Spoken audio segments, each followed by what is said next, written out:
आप देख रहे हैं देश लाइव, देश की आवाज। अस्सलाम वालेकुम, आदाब। इस वक्त मैं खड़ा हूँ मक्का मुकर्रमा में और आप देखिए काबा शरीफ बिल्कुल मेरे पीछे है और बाबे अब्दुल अजीज़ जो एक नंबर का गेट है मक्का मुकर्रमा का, काबा शरीफ का, उसी गेट का ये रास्ता है। और यहाँ पर ऊपर आप देख सकते हैं ये क्लॉक टावर बना हुआ है जो कि दुनिया में अब काफ़ी मशहूर हो चुका है क्लॉक टावर। इस क्लॉक टावर के अंदर कई होटल्स भी हैं, कई लोगों के फ्लैट्स भी हैं और ये कहा जाता है कि पूरी दुनिया के जो अमीर तबके के जो मुसलमान हैं ज़्यादातर वो लोग यहाँ पर अपने फ्लैट्स या एक एक फ्लोर उन्होंने ले रखे हैं। और कई लोग तो ऐसे भी हैं जो जिनके बारे में ये कहा जाता है जिन्होंने 20-20 साल के कॉन्ट्रैक्ट पर अपने यहाँ पर कमरे या फ्लैट्स या रूम्स यहाँ पर लेकर रखे हुए हैं। कई जगह पर यहाँ पर आप देखें शोरूम्स भी हैं इसके अंदर, होटल्स भी हैं इसके अंदर। और इसके अलावा मैं आपको कुछ चीज़ें यहाँ की बताता हूँ कि आप जैसे सामने आप देखेंगे ये जो सामने जो बिल्डिंग है ये मक्का जो काबे शरीफ का जो इलेक्ट्रिसिटी का जो होता है, इलेक्ट्रिक का जितना भी लाइटिंग वगैरह का जो निज़ाम है वो सब यहीं से चलता है, इसी बिल्डिंग के अंदर यहीं पर वो तमाम चीज़ें हैं। और उससे थोड़ा सा लेफ़्ट में आप जाएं तो यहाँ पर एक अल हिजाज़ हॉल आपको नज़र आएगा। वो अल हिजाज़ हॉल जो है वो कम्युनिटी सेंटर की तरह है, शादी मैरिज हॉल वगैरह उसके लिए है। और उसके और आगे जाएंगे, मैं अपने कैमरामैन से कहूँगा थोड़ा सा जूम करके दिखाएं कि वो जो सुरंग है वो मक्का शहर की सबसे बड़ी सुरंग है। तकरीबन 8 से 9 किलोमीटर लंबी वो सुरंग है। आप यहाँ से इस सुरंग से अगर अंदर जाएंगे तो आप सीधे मीना रोड पर निकलेंगे। आप मीना, आप दिल्ली का मीना रोड याद न करें, ये मैं मक्का की बात कर रहा हूँ। तो वो जगह यहाँ पर मीना की तरफ आप जाएंगे, 8-9 किलोमीटर लंबी वो सुरंग है। इसके अलावा सबसे ख़ास बात यह है कि बरसों पहले काबे शरीफ के आसपास में कई अरब जो यहाँ के मुकामी थे उनके मकान हुआ करते थे, लेकिन अब किबले के आसपास में कहीं पर भी आपको प्राइवेट मकान कोई नज़र नहीं आएंगे।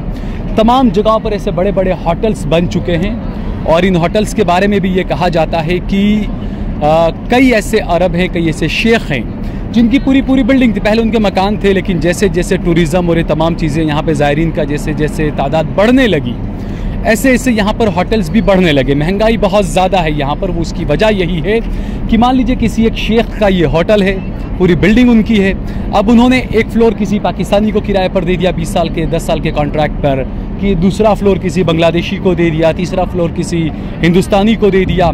ये इसी तरह अलग अलग पूरी दुनिया भर के जो बिजनेसमैन जो होते हैं उन्होंने एक एक फ्लोर ऐसे होटल्स में ले रखे होते हैं। तो वो लोग 20-25 साल का कॉन्ट्रैक्ट जो होता है, वो जो इसका जो मालिक होगा शेख, उसको वो पूरा पैसा एक साथ दे दिया करते हैं और उसके बाद में जो ज़ायरीन आते हैं उनसे ये लोग पैसा कमाया करते हैं। तो ये मुख्तसर सी मेरी कोशिश रही कि आप देखिए सामने कुछ आपको थोड़ा सा पहाड़ जो दिखेगा थोड़ा सा टूटा हुआ है, तोड़ा गया है, वहाँ पर काम चल रहा है, वर्क चल रहा है।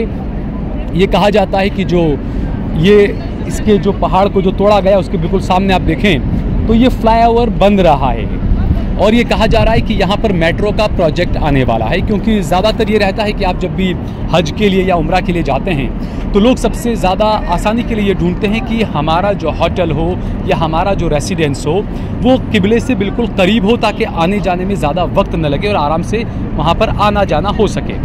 तो इसीलिए अब ये जो कनेक्टिविटी है उसको आसान किया जा रहा है। जैसे आपकी होटल यहाँ से मान लीजिए 4 किलोमीटर 5 किलोमीटर दूर है तो बसेस आपको लेकर आती है, हरम शरीफ के दरवाजे के पास में आपको बसें छोड़ देती है। तो उसी तरीके से यहाँ पर अब ये मेट्रो का प्रोजेक्ट आ रहा है कि यहाँ पर अब मेट्रो चलेगी।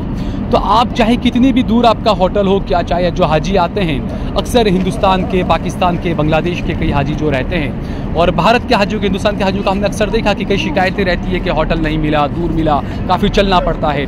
तो आने वाले वक्त में हो सकता है ये तमाम चीज़ें भी आसान हो जाए, क्योंकि जब मेट्रो बनेगी तो यहाँ पर ही मेट्रो का स्टेशन बनेगा, ये बताया जा रहा है। तो आप कितनी भी दूर से आते हैं तो मेट्रो में आप बैठे आप सीधे यहीं पर आ जाएंगे और बिल्कुल यहाँ से 2 मिनट में उतर कर आप हरम शरीफ के अंदर पहुँच जाएंगे। तो कोशिशें लगातार जारी है यहाँ की हुकूमत की तरफ से, यहाँ की सरकार की तरफ से कि जितने भी जो ज़ायरीन आते हैं उनके लिए आसानी कर दी जाए। जो लोग पहले हज पर आया करते थे, मैं आपको बताऊं कि मैंने अल्हम्दुलिल्लाह मेरा उम्रा पूरा कर लिया, इसलिए अब एहराम से बाहर आकर अब मैंने नॉर्मल ड्रेस पहन लिया है। तो ये जहाँ पर जितने भी जो हाजी लोग जो आते हैं या उम्रे के लिए जो लोग आते हैं तो काफ़ी तब्दीलियाँ, काफ़ी बदलाव आए हैं। पहले ये होता था कि आप कैसे भी ड्रेस में, आप सादे ड्रेस में हैं या एहराम में हैं तो आप जाया करते थे काबे शरीफ के आसपास, आप तवाफ़ करना और सब चीज़ें होती थी। लेकिन अब यहाँ की सरकार ने ये कर दिया है कि अगर आपने एहराम पहना हुआ है, सिर्फ उसी हालत में आप किबले के आसपास में, काबे शरीफ के आसपास में तवाफ़ कर सकते हैं। अगर आपने एहराम नहीं पहना है, आप इस तरीके सादे लिबास में हैं, तो आपको काबे शरीफ के करीब नहीं जाने दिया जाएगा। आपको ग्राउंड फ्लोर पर कहीं पर भी नहीं रहने दिया जाएगा। अगर आप सादे लिबास में हैं तो आपको फर्स्ट फ्लोर पर जाकर आपको जो भी करना है आप कर सकते हैं, लेकिन एहराम के बिना आप काबे शरीफ के नीचे नहीं जा सकते। काबा, जहाँ पर काबा शरीफ है वहाँ पर नीचे आप ग्राउंड फ्लोर पर नहीं रह सकते हैं। तो इस तरह की कई चीज़ें लाई गई है, जैसे व्हील चेयर जो है वो भी अब फर्स्ट फ्लोर पर कर दिया गया है। पहले ये था जो पुराने 20 साल पहले, 15 साल पहले जो लोग आते थे तो वो व्हील चेयर पर ही काबे शरीफ के आसपास में तवाफ़ वगैरह हुआ करता था, लेकिन अब वो तमाम चीज़ें बंद हो चुकी है, वो चीज़ें नहीं हैं। आप अगर एहराम में हैं तभी आप काबे शरीफ के आसपास तवाफ़ कर सकते हैं। तो ऐसे कई बदलाव यहाँ की हुकूमत लेकर आई है। कई बदलाव उसमें अच्छे भी हैं जो लोगों के लिए काफ़ी राह आसान करने वाले हैं, कई बदलाव ऐसे हैं जिससे लोग नाराज़ भी हो रहे हैं। लेकिन अब देखना यह है कि आने वाले वक्त में और किस तरह के बदलाव होते हैं। कुछ लोगों की ये भी कहना है, कुछ लोगों का, कि कई स्विस कंपनियां हैं, जैसे ये जो क्लॉक टावर जो बनाया है ये किसी स्विस कंपनी ने बनाया है। अब स्विस कंपनी के मालिकान कौन कौन होते हैं वो हम सभी जानते हैं। तो बिल्कुल किबले के सामने इतना बड़ा टावर बनाया जाना, वर्ल्ड ट्रेड सेंटर की भी याद आ जाती है हमें कि किस तरीके का हादसा वहाँ पर हुआ था। अल्लाह ऐसे हादसों से बचाए, इस तरह की चीज़ें ना हो। बहरहाल इस तरह के अपडेट्स मैं आपको आगे भी देता रहूँगा। फ़िलहाल मुझे दीजिए इजाज़त। बहुत बहुत शुक्रिया। अस्सलाम वालेकुम।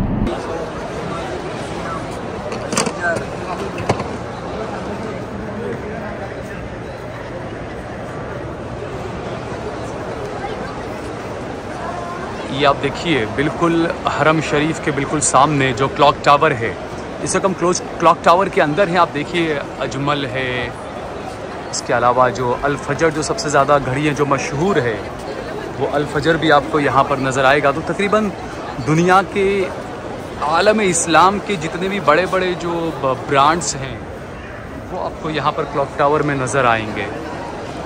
और बड़ा बेहतरीन, बड़ा खूबसूरत, ये आप देखिए क्लॉक टावर का ये हिस्सा सारा तरह से शॉपिंग मॉल है ये। और जैसा मैंने बताया पूरी दुनिया के जितने भी मुस्लिम ममालिक हैं तो और मुसलमानों में जितने भी जो बड़े बड़े ब्रांड्स हैं वो तमाम आपको यहाँ पर नज़र आ जाएंगे। तो ये है मक्का का वो शॉपिंग मॉल, बिल्कुल हरम शरीफ के दरवाज़े पर, बिल्कुल जो हरम शरीफ का गेट नंबर 1 है बिल्कुल उसके सामने ये रास्ता आप देखिए, एक गेट नंबर 1 के सामने, और वहाँ पर ये शॉपिंग मॉल पूरा बना हुआ है। तो यहाँ से आपको इत्र और इसके अलावा भी काफ़ी चीज़ें आपको यहाँ से मिल जाएंगी जो पूरी दुनिया में यहाँ से चीज़ें जाती है। और ये भी कहा जाता है कि सऊदी अरब में जो इत्र के मामले में जो किंग जिसे कहा जाता है अजमल, तो वो अजमल जो हैं जो कि असम से हैं, इसके मालिक जो हैं अजमल के बदरुद्दीन अजमल साहब कासमी, उनका है ये अजमल ब्रांड, जो मेंबर ऑफ पार्लियामेंट भी हैं। आप देखिए यहाँ पर उनका ये शोरूम है बड़ा इत्र का, और इन्हें सऊदी अरब में इत्र का किंग भी कहा जाता है। जो ऊद का सबसे बड़ा कारोबार इनका है यहाँ पर। तो और भी कई सारे ब्रांड जैसे मैंने बताए सारे आपको यहाँ पर दिख जाएंगे। तो ये आपको मैंने एक छोटा सा यहाँ से बताया कि किस तरीके का शॉपिंग मॉल और किस तरीके का कामकाज यहाँ पर और क्या क्या ब्रांड हैं वो आप देख सकते हैं यहाँ पर। एक छोटी सी कोशिश मेरी ये रही कि आपको यहाँ से बताने की कोशिश की कि मक्का के सामने किस तरह के शॉपिंग मॉल हैं, क्या क्या है उसके अंदर, क्या क्या बिकता है, कौन से ब्रांड्स हैं, किस तरह का शॉपिंग मॉल है, ये भी आप देखिए। बहुत बहुत शुक्रिया।